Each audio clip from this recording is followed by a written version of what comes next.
Hello అండి, welcome to అన్వ్యూస్. ఈ మధ్యకాలంలో రోజు రోజుకి పెళ్లి కాని ప్రసాదాల సంఖ్య పెరిగిపోతూనే ఉంది. ఇటువైపు చూస్తే అమ్మాయిల కండిషన్స్ కూడా అలాగే పెరిగిపోతున్నాయి. ప్రతి అమ్మాయికి సాఫ్ట్వేర్ ఎంప్లాయీస్ అంటే ఎక్కడి నుంచి తెస్తామండి, ఎక్కడి నుంచైనా దింపాలా లేదంటే ఇంపోర్ట్ చేసి తీసుకురావాలా? మిగతా వాళ్ళందరూ ఏమైపోవాలి, కట్టుకుని నదిలో దూకేయాలా? పోనీ సాఫ్ట్వేర్ ఎంప్లాయీని తీసుకొచ్చాం అనుకోండి, మళ్ళీ వాళ్ళ ముందు పెట్టే కండిషన్స్, నీకు 1,00,000, 2,00,000, 3,00,000 ఎంత జీతం వస్తుంది, దాన్ని బట్టి మేము డిసైడ్ అవుతాం. నీ సిబిల్ స్కోర్ ఎంత, ఆ సర్టిఫికేట్స్ అన్ని ఉన్నాయా అంటే ఎడ్యుకేషన్ సర్టిఫికేట్స్ కాదు, వేరే సర్టిఫికేట్స్ అవి కూడా ఉన్నాయా, అందులో కూడా నీకు మార్క్స్ ఎన్ని, దాన్ని బట్టి పెళ్లి చేసుకుంటాం. అసలు ఏం జరుగుతుంది, ఎటు వెళ్తుంది సమాజం? సో దీని గురించి ఈ వీడియో మీకు నచ్చితే లైక్ చేసి షేర్ చేయండి. వీడియో తర్వాత మీ అభిప్రాయం కామెంట్ చేసి చెప్పండి. అలాగే ఛానల్ సబ్స్క్రైబ్ చేసుకోవడం అసలు మర్చిపోకండి. మీ ఎక్స్పీరియన్సెస్ కూడా ఏమైనా ఉంటే అక్కడ కామెంట్ చేసి చెప్పండి, మాట్లాడుకుందాం. అసలు ఒక 2-3 కండిషన్స్ మధ్యలోనే పెళ్లిళ్ళు అవుతున్నాయండి. అమ్మాయిల కేటగిరీ వైజ్ చూసుకుంటే పల్లెటూరులో ఉన్న వాళ్ళ అమ్మాయిలు ఉన్నారు, కాస్త కొస్త చదువుకుంటే జాబ్ ఉందో లేదో చేయలేదో. సో మొత్తానికి ఒక కేటగిరీ వాళ్ళు అయితే పల్లెటూరులో ఉండవలసిన సిచ్యువేషన్ వస్తే మాత్రం వాళ్ళు ఖచ్చితంగా గవర్నమెంట్ జాబ్ వైపు చూస్తున్నారు. వ్యవసాయదారుని పెళ్లి చేసుకోవడానికి ఇష్టపడట్లేదు. అక్కడ వృత్తి పనులు చేసుకునే వాళ్ళు కనీసం అంటే వాడు గుళ్ళ పూజారులు పెళ్లి చేసుకోవడానికి ఇష్టపడట్లేదు. కంసాల పనులు చేసుకునే వాళ్ళని ఇష్టపడట్లేదు. జాబ్ ఖచ్చితంగా ఉండాలి అంటున్నారు. ఎక్కడి నుంచి జాబులు తెస్తారు?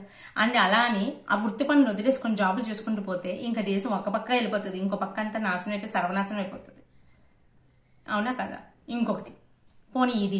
సో అసలు ఇటువంటి కండిషన్స్ పెట్టలేము, మన పరిస్థితి ఘోరంగా ఉంది అనుకున్న అలాంటి సిచ్యువేషన్ లో మాత్రమే పెళ్లిళ్ళు అవుతున్నాయి. అంటే మిగతా వాళ్ళందరూ ఎక్కడుంటారు? అలాంటి అన్ని కండిషన్స్ లో చాలా తక్కువ రేర్ కండిషన్ ఉన్న అమ్మాయిలు ఉంటారు.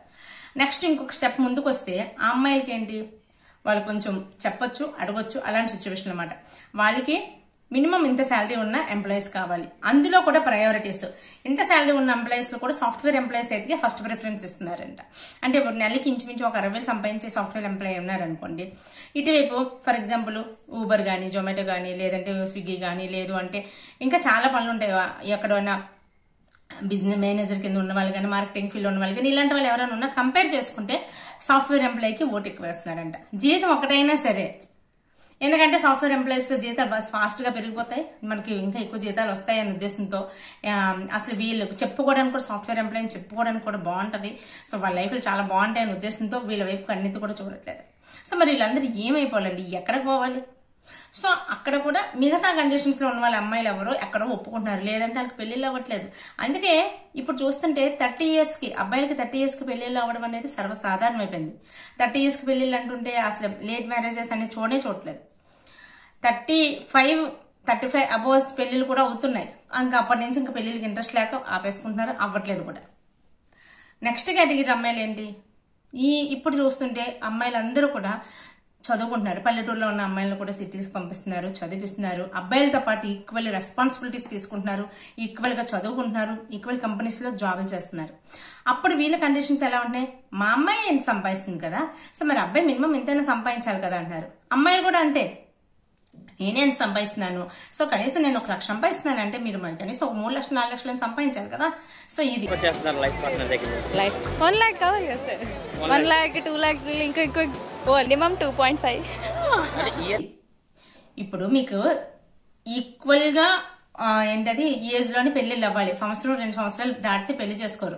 అంటే మీకు ఈక్వల్ ఎక్స్పీరియన్స్ ఉన్న వాళ్ళకే అంతంత డబుల్ శాలరీస్ అంత తక్కువ ఏజ్లో ఎలా వచ్చేసి చెప్పండి? ఎక్కడో 100కో 1,00,000కో ఒకరు ఉంటారు. అంటే ఆ 100కి 1,00,000 ఒక్కరికే పెళ్లిళ్ళు అవ్వాలా, మిగతా వాళ్ళు ఎవరికి పెళ్లిళ్ళు అవ్వా? ఫ్యూచర్ లో ఇవే శాలరీస్ అలానే ఉండిపోతే ఇంకా శాలరీస్ పెరగవా? అసలు ఏం కండిషన్స్ అండి ఇవి? ఇంకా వాళ్ళు చెప్పే కండిషన్స్, అమ్మాయిలు పెట్టే కండిషన్స్ చూస్తుంటే బుర్రపాడు. దానికన్నా ముందు అబ్బాయిలకి ఎందుకు ఇంత, అమ్మాయిలకి ఎందుకు అంత డిమాండ్ పెరుగుతుంది, అబ్బాయిలకి ఎందుకు ఇంత శాలరీ సంపాదించినా సరే ఎందుకు ఇన్ని కండిషన్స్ ఒప్పుకోవాల్సి వస్తుంది? అబ్బాయిల పరిస్థితి ఏమవుతుందంటే చదువుతున్నారు, చదువు అయిపోయిన తర్వాత జాబులు సంపాదిస్తున్నారు, జాబులు సంపాదించిన తర్వాత ఇంట్లో పేరెంట్స్ అంటున్నారు, అరే జాబ్ సంపాదించారు కదా, దాంతోపాటు ఇల్లు కారు కొనుక్కోరా, మళ్ళీ నీకు పెళ్లి సంబంధాలు అయ్యి వస్తే నువ్వేం సంపాదించావంటే ఏదో చూపించాలి కదా అంటున్నారు. వీళ్ళు పాపం వెంటనే ఇల్లు కారు అన్ని కొనేసుకుంటున్నారు, అందులో ఉక్కిరిబిక్కిరి అవుతున్నారు. సో ఈ టైంలో అడపా సంబంధాలు వస్తాయి. వచ్చినప్పుడు వీళ్ళ కండిషన్స్ ఏంటి, మా అబ్బాయి సాఫ్ట్వేర్ ఇంజనీరు, ఫ్యూచర్ లో జాబ్లు చాలా పెరుగుతాయి, సో అలాంటప్పుడు అమ్మాయి కూడా చదువుకోవాలి, అమ్మాయి కూడా జాబ్ చేస్తే బాగుంటది, అమ్మాయి అందంగా ఉండాలి, సో అమ్మాయి ఇంత కట్నం తేవాలి, ఇంత బంగారం తేవాలి, ఇలాంటి కండిషన్స్ అన్ని ఉన్నాయి. ఆ కండిషన్స్ ఆ టైంలో సెట్ అవ్వలేదనుకోండి, మనకేంటి ఇప్పుడుగా స్టార్ట్ అయింది, బోల్డ్ మంది అమ్మాయిలు వస్తారని చెప్పి అది పక్కన పెట్టేసి ముందుకు వెళ్ళిపోతున్నారు. ముందుకు వెళ్ళిపోతున్న కొద్దీ ఏజ్ పెరుగుతూనే ఉంటుంది. ఏజ్ పెరుగుతున్న కొద్దీ అటువైపు అమ్మాయిలకి ఏమవుతుంది, వాళ్ళకి శాలరీస్ పెరుగుతాయి కదా, వాళ్ళు కూడా ఎక్స్పెక్టేషన్స్ పెరుగుతాయి కదా. ఆ ప్రాసెస్లోని వీళ్ళకి ఏజ్ పెరుగుతున్న కొద్దీ ఈ టెన్షన్ వచ్చి కొంచెం కండిషన్స్ తగ్గుదాము ఏంటా అని కొంచెం తగ్గి మాట్లాడితే అమ్మాయిల కోరికల ముందు గొంతమ్మ కోరికలకి బుర్ర పాడైపోతుంది. అసలు ఏంటంటే వాళ్ళు అడిగే క్వశ్చన్స్ నిజంగా లక్ష రూపాయల శాలరీ సరిపోదంట, మినిమం 3 లక్షల శాలరీ ఉండాలండి. ఇండియాలో ఉన్నామా ఎక్కడున్నాం, ఆ డబ్బులన్నీ తీసుకుని ఏం చేస్తారు? అలా అని ఈ మధ్య కాలంలో బ్రతికే లైఫ్లన్నీ సాటిస్ఫాక్షన్ గా ఉన్నాయంటే అది కూడా లేదు. ఎక్కడ కూడా ఎవరు కూడా ప్రశాంతంగా ఉన్నట్టు కూడా కనిపించట్లేదు. ఓవర్ ప్యాంపరింగ్ పేరెంట్స్ నుంచి, ఓవర్ కేరింగ్, ఓవర్ ప్రొటెక్షన్, అటు అబ్బాయికైనా అమ్మాయికైనా సరే. అమ్మాయి ఇలా తీసి ఇలా పని చేయంటే అదిగో మా అమ్మాయి చేత పని చేపిస్తారా అని చెప్పేసి గొడవలకు వచ్చేస్తారు. సో ఇలాంటి కండిషన్స్ లో ఉన్నారు. అబ్బాయికైనా అబ్బాయి తల్లిదండ్రులైనా అదిగో మీ అమ్మాయి మా అబ్బాయికి పని చెప్తుందా అని చెప్పేసి వీళ్ళు గొడవలు ఆడుతారు. ఇవన్నీ చూసి ఇవన్నిటికి భయపడిపోయి పెళ్లిళ్ళు చేసుకోకూడదని ఇన్ని కండిషన్స్ పెట్టేసుకుని, ఇన్ని కండిషన్స్ లో అయితే పెళ్లిళ్ళు బాగుంటాయి అన్న దాంట్లో టూ మచ్ కండిషన్స్ అయిపోతున్నాయి. ఎన్ని టూ మచ్ కండిషన్స్ అంటే ఈ మధ్య రీసెంట్ కాలంలో సిబిల్ స్కోర్ కూడా టెస్ట్ చేస్తున్నారండి. మీ సిబిల్ స్కోర్ బాగాలేదా, ఎన్ని పాయింట్స్ ఉన్నాయి, ఎన్ని పాయింట్స్ తక్కువ ఉన్నాయి. ఈ మధ్య ఒక పెళ్లి పెట్టల మీద ఆగిపోయింది, అబ్బాయి సిబిల్ స్కోర్ తక్కువ ఉందంట, అంటే ఫైనాన్షియల్ ప్లానింగ్ అసలు బాగాలేదు. నీలాంటి వాడికి మా అమ్మాయిని ఇస్తే అస్సలు సుఖపడదు, చాలా ఇబ్బంది పడిపోద్దని పెళ్లి పెట్టల మీద పెళ్లి ఆపేసి తీసుకొని వెళ్ళిపోయారు. అంటే మీకు పెళ్లి అవ్వాలంటే మీ సిబిల్ స్కోర్ కూడా ఖచ్చితంగా బ్రహ్మాండంగా ఉండి తీరాలి. మీకు ఇల్లు ఉండాలి, కారు ఉండాలి, చిన్న ఫ్యామిలీ ఉండి తీరాలి. దాంతోపాటు మీతో పాటు మీ అమ్మ నాన్న మీతో పాటు ఉండకూడదు. అంటే చిన్నప్పటి నుంచి పెంచాలి, చదివించాలి, అన్ని చేపించాలి, అన్ని చేయాలి, కానీ తల్లిదండ్రులు వాళ్ళతో పాటు ఉండకూడదు. వాళ్ళు సడన్ గా మాయమైపోవాలి. డాడీకి ఒక కొడుకు లాగా ఉండాలి అది. సో వీటి వైపు ఉన్న పేరెంట్స్ తల్లిదండ్రులు మాత్రం బాగా చూసుకోవాలి, వాళ్ళ అమ్మ నాన్నలా చూసుకోవాలి, వాళ్ళ సొంత అమ్మ నాన్నలా చూసుకోవాలి. సో వాళ్ళని మాత్రం చాలా బాగా చూసుకోవాలి. ఇది ఎలాంటి రూల్స్ ఏం కండిషన్స్ అసలు మైండ్ బ్లాక్. ఈ మ్యాట్రిమోనీ వాళ్ళు చెప్తుంటే నిజంగా ఏంటి ఇంత ఘోరంగా ఆలోచిస్తున్నారా అనిపిస్తుంది. సింగిల్ పేరెంట్ అంట, వీళ్ళు సింగిల్ పేరెంట్, వీళ్ళకి అబ్బాయిలకి అమ్మనాలు ఉండొద్దు, అబ్బాయిల అమ్మనాలు లేకుండా ఆకాశం నుంచి ఊడిపడతారా? ఇది కాకుండా అమ్మాయిలకి పెట్టే కండిషన్స్ ఏంటి, ఇప్పుడు పెళ్లిళ్ళు అనేవి 30-35 ఇయర్స్కి అవుతున్నాయి కదా. ఇలా 30-35 ఇయర్స్కి అవుతున్నప్పుడు ఇలా ఈ సాఫ్ట్వేర్ కంపెనీస్లో చేయడం, లేదంటే వర్క్ ప్రెజర్ అవడం వల్ల ఈ మధ్యకాలంలోని పిల్లలు పుట్టే కెపాసిటీ కూడా తగ్గుతుంది, పిల్లలు సరిగ్గా పుట్టట్లేదు అనేది కూడా ఎక్కువగా వస్తుంది కదా. సో అందుకని చెప్పేసి అబ్బాయిలు ఎలా ఉంటారు, అబ్బాయిలకి పిల్లలు పుట్టే శాతం ఎలా ఉంది, వాళ్ళు ఎంత స్ట్రెంగ్త్ గా ఉన్నారు, ఎంత స్ట్రాంగ్ గా ఉన్నారు, ఇలాంటివి టెస్టులు చేయించుకొని ఆ సర్టిఫికేట్ ఒకటి అడుగుతున్నారంట న్యూ జనరేషన్ వాళ్ళు. ఆ సర్టిఫికేట్ ఓకే అనుకుంటే అప్పుడు ఓకే చెప్తున్నారంట. సో ఇలా ఇప్పుడు వీళ్ళు ఇలా అడుగుతున్నారు, వాళ్ళు కూడా అలానే అడిగి అలాంటి కండిషన్స్ పెట్టి అప్పుడు పెళ్లి చేసుకుంటే ఇంక పెళ్లిళ్ళు ఎక్కడవుతాయి? అసలు ఈ పెళ్లిళ్ళకి జరిగే తొందరగా ఉందండి. అసలు ఇంతకు ముందు కాలంలో ఎలా ఉండేది? అటు 7 తరాలు ఇటు 7 తరాలు చూడాలి అన్నారు. 7 తరాలు వదిలేండి, ఒక్కొక్క తరం చూడాలి. ఒక ఫ్యామిలీని చూసుకోండి, నైబర్స్ ని ఎంక్వైరీ చేసుకుంటారు. తల్లిదండ్రులు ఎలా ఉన్నారు, అబ్బాయి ఎలా అంటాడు, బుద్ధిమంతుడా కాదా, కష్టపడే తత్వం ఉందా లేదా, శుభ్రంగా జాబ్ చేసుకుంటున్నాడా లేదా, వైఫ్ని శుభ్రంగా చూసుకొని వీకెండ్ వస్తే బయట తీసుకెళ్తాడా లేదా, పిల్లల్ని శుభ్రంగా చూసుకుంటాడా లేదా, ఇది కదా కావాల్సింది.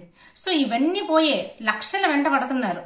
నువ్వు ఇప్పుడు ఇద్దరు వైఫ్ అండ్ హస్బెండ్ లక్షలు సంపాదిస్తున్నారు, ఒక 30-35 ఇయర్స్ తర్వాత పిల్లలు పుడుతున్నారు.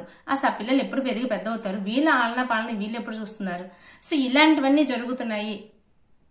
అసలు మ్యాట్రిమోనీ వాళ్ళు చెప్తున్న కండిషన్స్ చూస్తుంటే నెక్స్ట్ జనరేషన్ వాళ్ళు పెళ్లి అనే పదవి మర్చిపోతారేమో అంటున్నారు. పెళ్లి అనే పదవి మర్చిపోయి ఏవో చిన్న రిలేషన్స్ లోనే ఉండిపోతారు. సో అలా అయిపోతుంది ఇంకా రేపు పొద్దున్న. ఎందుకంటే పిల్లలైన రెస్పాన్సిబిలిటీస్ కి చాలా భయపడిపోతున్నారు వీళ్ళందరూ. ఇంత సంపాదిస్తున్నా సరే భయపడుతున్నారు అంటే అసలు ఎలాంటి సిచ్యువేషన్స్ లో ఉన్నారో చూడండి. ఈ కండిషన్స్ అన్నింటి వల్ల ఈ సాఫ్ట్వేర్ ఎంప్లాయీస్ ఎన్ని లక్షలు సంపాదిస్తున్నా, అంటే ఒకప్పుడు ఎలా ఉండేదంటే కష్టపడి తత్వం ఉంది, ఎంతో కొంత సంపాదిస్తున్నాడు, బతకడానికి డబ్బులు ఉన్నాయి, ఇల్లో ఉందంటే పెళ్లి చేసేసేవారు, శుభ్రంగా ఉండేవారు. ఇన్ని లక్షలు వస్తున్నా సరే హ్యాపీగా లేరు, పెళ్లిళ్ళు అవ్వట్లేదు అంటే సిచ్యువేషన్ చూడండి ఎంత దారుణంగా ఉందో. సో ఇది అయితే ఖచ్చితంగా ప్రతి పేరెంట్ కూడా ఒకసారి ఆలోచించవలసిన సమయం. అటు అమ్మాయిల పేరెంట్స్ కానీ ఇటు అబ్బాయిల పేరెంట్స్ కానీ అసలు ఏం జరుగుతుంది, ఎక్కడి నుంచి ఎక్కడికి వెళ్ళిపోతున్నాము అని. లేకపోతే మాత్రం రాను పెళ్లిళ్ళ శాతం తగ్గిపోతూనే ఉంటది. మీకేమనిపించిందో కామెంట్ చేసి చెప్పండి. ఈ వీడియో మీకు నచ్చితే లైక్ చేసి షేర్ చేయండి. ఛానల్ సబ్స్క్రైబ్ చేసి మర్చిపోకండి. మీకేమనిపించింది ఖచ్చితంగా చెప్పండి. Bye bye, take care.